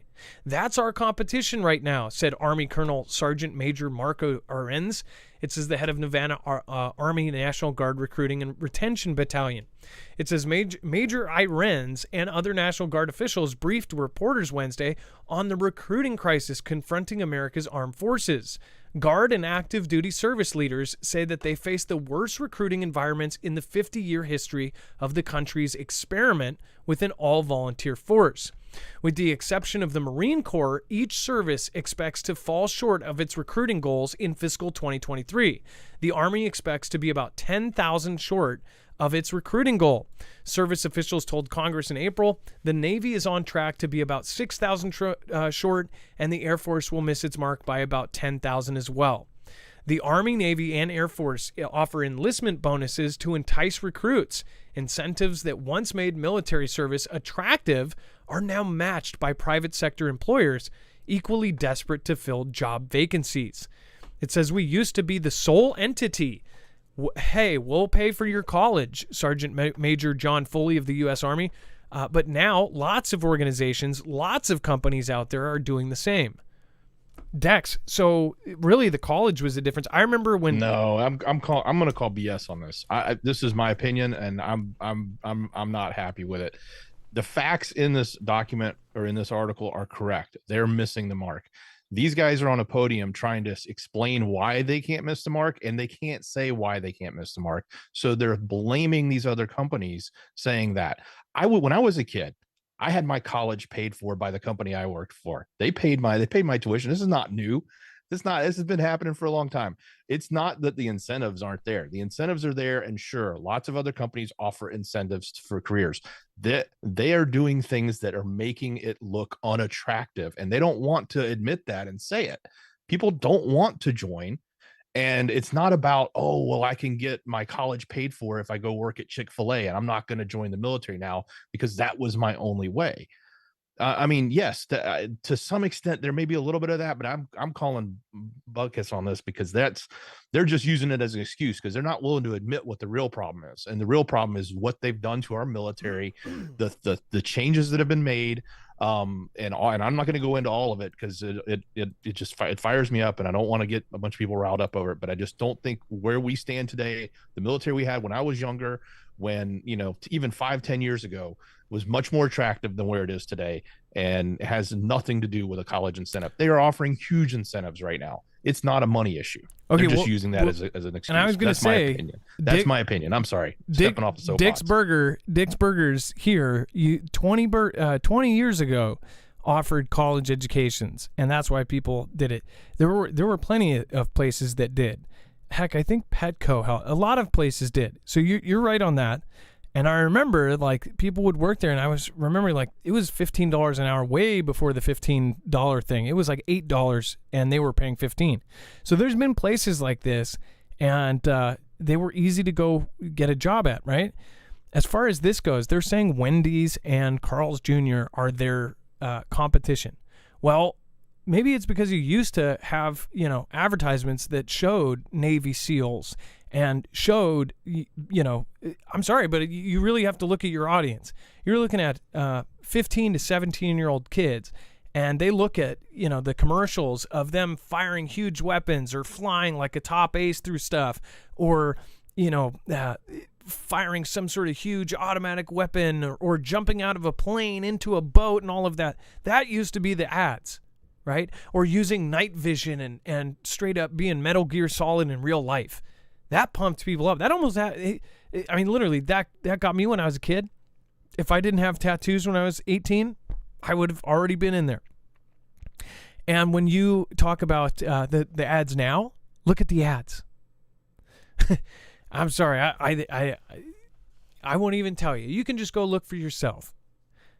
They basically have just, they're trying to get an ESG or a EIG or something score on their commercials or something, but they're definitely not hitting the mark. What do you think? Let me know in the comments down below. Peter Kurkowski, thank you for the super chat. I appreciate that. Jay Vaughn, thank you. Shannon B, thank you. Blueboy9CCC8, James Wright, Nana of Montana, wherever you are, hope you're doing well. Sean Toussaint, Woman of Wonder, W.I.S. Jen, Shira Fong, Jerry Shirts, Gary McLean and Carol McLean, Charles Moody, thank you. Gerald and Zephyr, Jennifer Ellis, thank you. Ali Murch, Alma Kelly, and Colt Valentine. Thank you guys. Over on D-Live, thank you, everybody. We had Scooby-Doo Right and Life is Better on Stilts. Thank you, guys. Appreciate you. Beer Juice, thank you. And, of course, Phil Billy and The End is Near. Thank you. And thank you, Life is Better on Stilts, for gifting out badges. And Beer Juice and Life is Better on Stilts, you guys go back and forth doing that. Thank you, guys, for keeping the Fugel fam alive over on D-Live there. All right, and then Dex, let's go over the web only. There's tons of really crazy stuff. And did we hit that investor article? The one about what's going on in UKR? Oh, yes. No, I'm sorry. I moved it. That's why. So Check this out. So this is what, and this is really important, especially since in the beginning we talked about this. So guess what was happening while all of the sub stuff was going on? And I don't even have to read this. This is insane. So UKR, of course, we know that BlackRock went there quite a few weeks ago, right? And we all pointed this out. Well, at the same time that old Veritas guy, James O'Keefe, who now is OMG, essentially put out a video of the recruiter talking about all sorts of crazy stuff, saying that they pay off people, doing all of this, and this is a recruiter for these people. The same 3 days that goes out, they are also doing a massive deal. Well, guess what people are talking about? People are talking about the submarine and how it uses a Logitech, and Twitter is literally being filled with hundreds of thousands of memes about the submarine and about, all this corny stuff. And it's easy when the content is there. Like, anybody could make fun of this whole submarine thing. Anybody could call it shady. Anybody could come up with 50 different theories because there's a path down every way. Meanwhile, no one is covering the fact that they're doing this. Essentially, BlackRock is getting involved and now is promising to help reconstruct all of UKR. It said that they need investors to rebuild its war-torn economy. A huge effort is already underway. It says that UKR's long-awaited push to liberate territory held by Russia may have got off to a slow start, but the country is already planning for its future after the conflict and turning to private investors for help. More than 400 global companies pledged support Wednesday for rebuilding the war-torn economy at the UKR Recovery Conference in London. Citi, Sanofi, and Philips are among firms that have signed up for the UKR Business Compact, signaling their intent to boost investment in their country. The UK government has also set out a package for support of UKR, including $3 billion of new guarantees to unlock World Bank loans for $240 million of bilateral assistance. U.S. Secretary of State Anthony Blinken said at the conference that the United States would send an additional $1.3 billion in financial assistance to UKR to overhaul its energy grid. So, by the way, we are still vulnerable to EMP or a CME, a Carrington level event, but yet we're sending $1.3 billion to give them a modernized grid. And then UKR faces an enormous fundraising challenge, and it's one that governments and development finance institutions won't be able to meet without help from private investors. The World Bank estimated in March that the cost of rebuilding the country, one 1 year on from the start of the conflict, amounted to $411 billion, a huge figure that is set to skyrocket. It says to help meet that need, UKR President Vladimir Zelensky has enlisted. Ding, ding, ding, ding, ding, ding, ding, ding, ding, ding, ding, ding, ding. BlackRock and JP Morgan to advise on the UKR Development Fund, a vehicle that seeks to mobilize capital from private and public sector investors toward rebuilding the UKR economy. Private investors see a tremendous opportunity to invest in UKR's post-war future. Yet they are already looking at a multi-year package to support the conflict, and they're already setting up the funds for when they rebuild. Doesn't make sense. Do they know something that we don't? How is this even possible when we don't know when this thing's going to end? And yet they're telling us that they're already putting money into multi-years for this war, and they're not going to stop it. Jen Stoltenberg says, no, we don't give up until we get all of that land back. This seems super, super sketch. Now, if you don't know about the rock that is colored very darkly, it is essentially number 3 in the world GDP. It goes U.S., China, then the darkly colored rock, and then every other country in the world combined has less money than this company. Now, what's crazy is Vanguard actually owns a huge chunk of BlackRock. And Vanguard is the other one that owns everything. Now, when you looked at all of the Vs that that were out during the last time since 2019, 5%, because I think it's over 5% they have to declare, about 5% of each one was owned by each one of these companies. The darkly colored rock, you have the van, and then you have another one. They all owned a certain percentage. Well, since these ones also own percentages of the other one, then all of a sudden you've got 15%. But then you've got subset and companies that are owned by that company own parts of the V. All of a sudden, you've got a huge chunk of what has been going on has been owned by one set of companies. And these companies all own each other. Do you see where I'm getting at here? This is insane.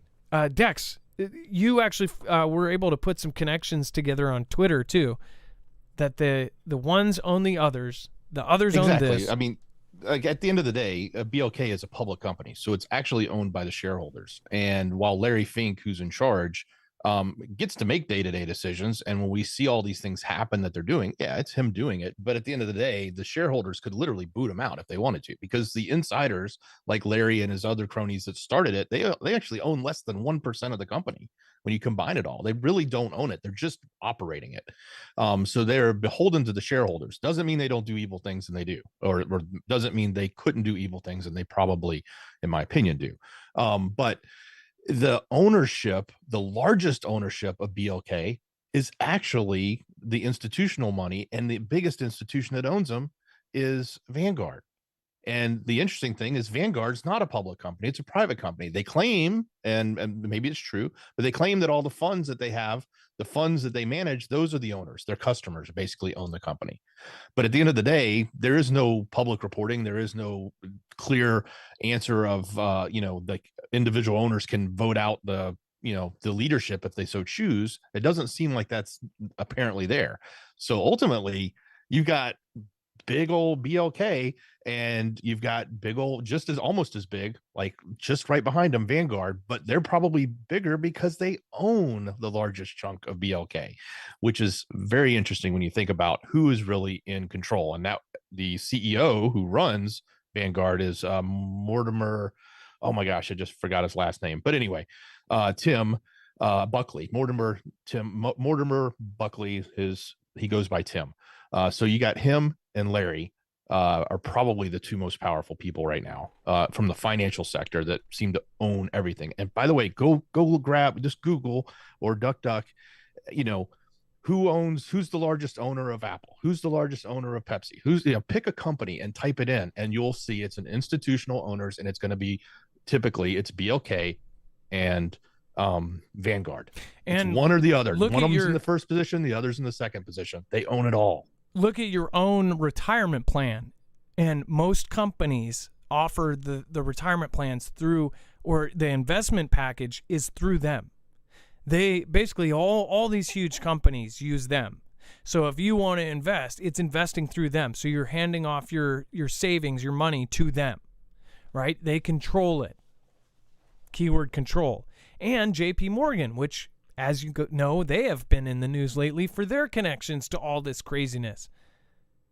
It's unbelievable. I mean, and they're all chained together, so no one can take liability for anything that happens.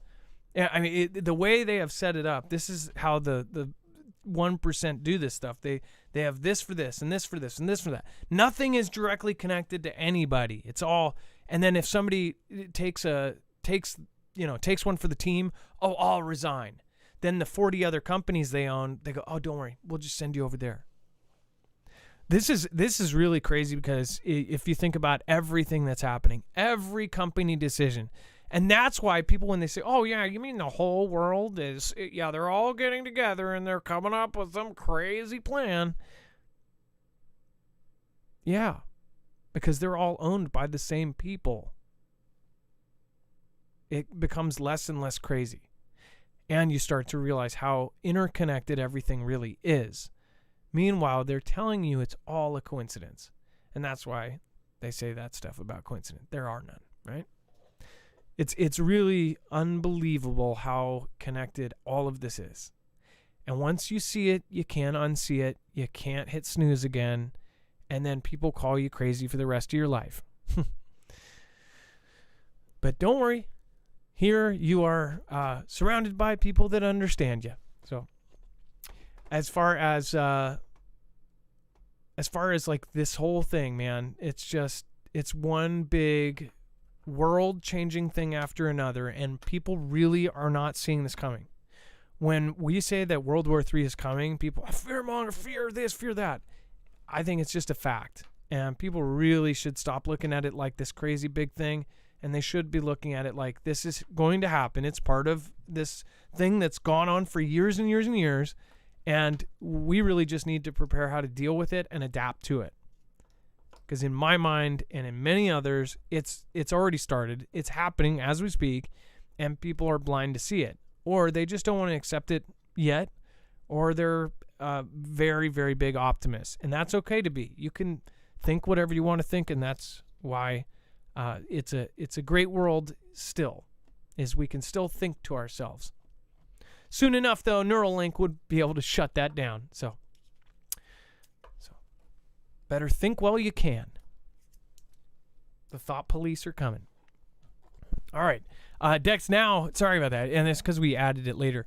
Let's go over the web only. We've got absolute insanity down here.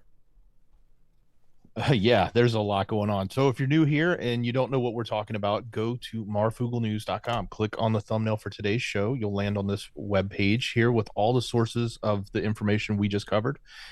You can get there also by clicking on the show notes link down below in the description. It'll take you right here. Get to this orange bar. You'll find the rest of the story. Everything else that we couldn't cover, we didn't have time for, or some of the political stuff. So lots happening in here. We do have some additional updates around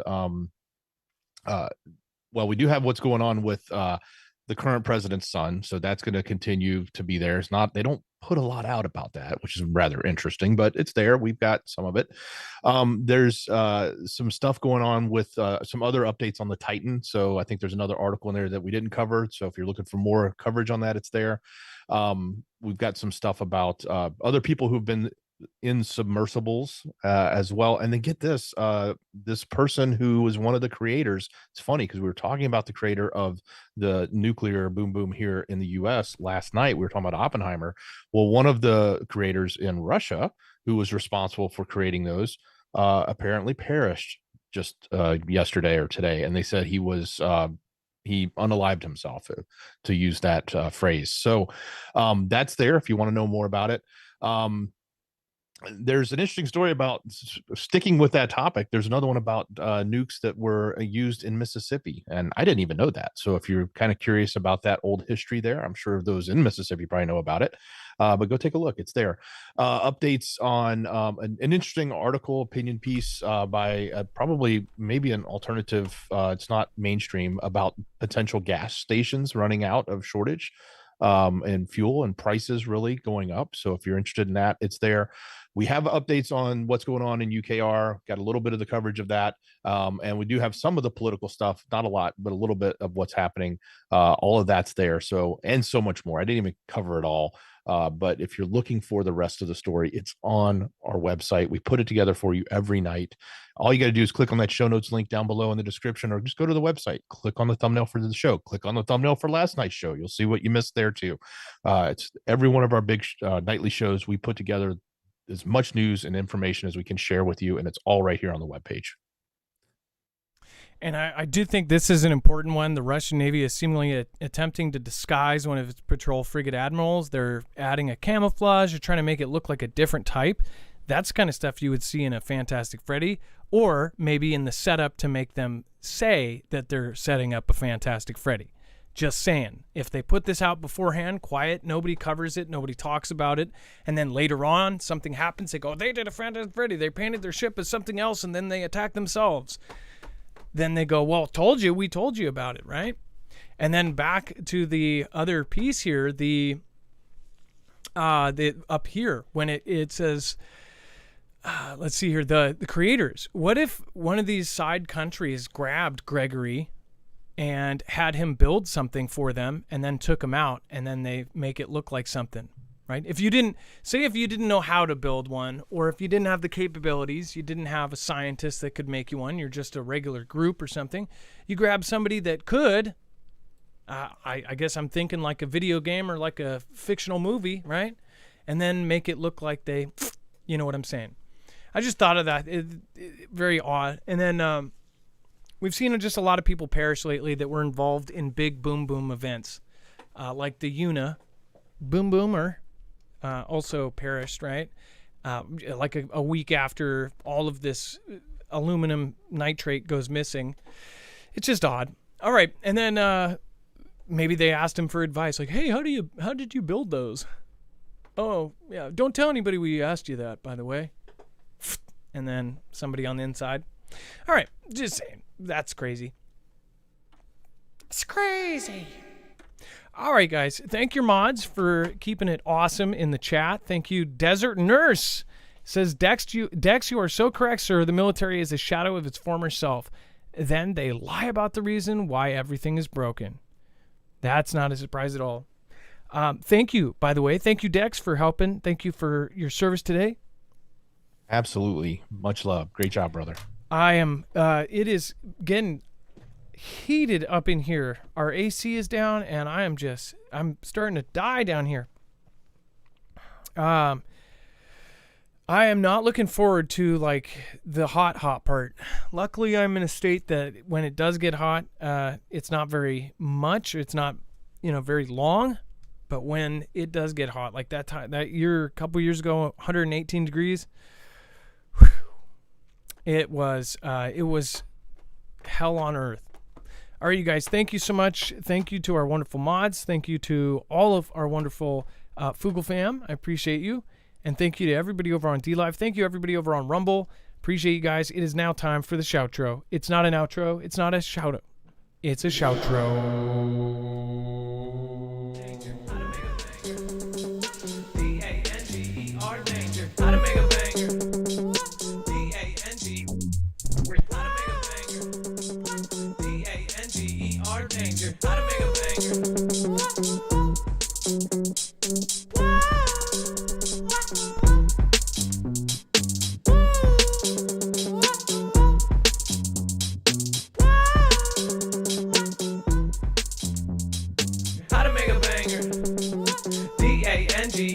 Danger, how to make a banger. D-A-N-G-E-R danger, how to make a banger. D-A-N-G-E-R danger. Hey, I'm with the Scooby-Doo. Everybody want to know. with the door. I'm back with a beer juice. Hey, with a Phil Billy, Scooby-Doo right and a Michelle K. Hey, with a Kiki Gray. Hey, and a Phil Billy. I live by the sea, and I'm Mr. G. I say I'm back with the OEG. I said Jerry shirts in the 99. I'm on back now, back in Terry Quinn. 2 N's in double the fine. Hey, I'm back with the UR Soul, Desert Nurse and Peter Cole, Kukowski and the Indigo. V on back with V on phone. Hey, J Bone and that Shannon B. Blue Boy 1968. I say. How to make a banger. D-A-N-G-E-R danger. How to make a banger. D-A-N-G-E-R danger. How to make a banger. D-A-N-G-E-R danger. How to make a banger. D-A-N-G-E-R danger.